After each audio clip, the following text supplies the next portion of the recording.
আসসালামু আলাইকুম। এই দেখেন আমাদের মূলা শাক। আজকে আসছি আমরা হচ্ছে মূলা শাক উঠাইতে। তো এটা হচ্ছে আমাদের ছোটোখাটো একটা মাজরা। তো এটার পিছনে অবশ্য আমাদের অনেক পরিশ্রম আছে, প্রচুর পরিমাণ পরিশ্রম করার পর হচ্ছে এই অবস্থা হয়েছে। এটা আজ থেকে 1 মাস আগেও এরকম ছিল না, এখানে শুধু মাটি ছিল আর কিছু ছিল না। তো এখানে হচ্ছে আমরা ক্ষেত করলাম আর কি। দেখেন এই মূলাটা বড় আছে,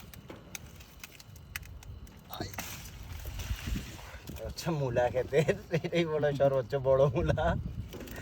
এডি চারটুক বড় থাকবে কারণ মাটি শক্ত। তো তো হচ্ছে আজকে ওই মূলার শাক খাবো চিন্তা ভাবনা করছি। তো দেখেন ছোট ছোট মূলা, এগুলো আর বড় হবে না মনে হয় সম্ভবত।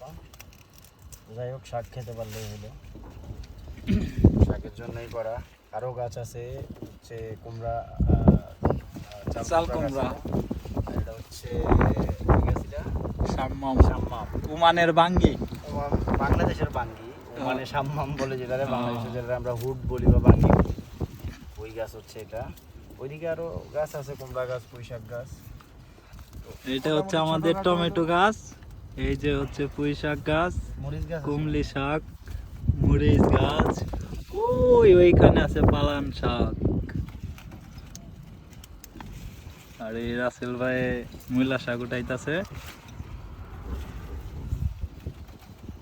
ফোন দেওয়ার সময় পাইল না, ভিডিও কাটিয়ে না, সমস্যা।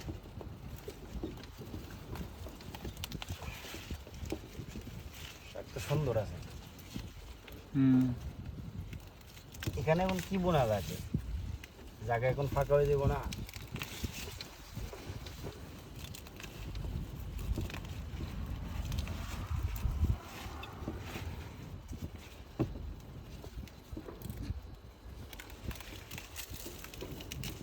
রোদ বেশি তো লেগে গেলাম, মরে যাবে। মূলা শাকের লোক অন্য গাছ নিয়ে তো বাঁচতে হবো ভালো করে। ওই দেখেন এখানেও মরিচ গাছ হয়েছে। মরিচ গাছ ভাঙ্গেন না, আপনার পায়ের তলে মনে হয়। না, পায়ের কাছে, পায়ের তলে বইলেই ভাঙ্গা যাইব। তোলে না, তোলে না, এই যে ওখানে দুইটা। একটা আছে এখানে।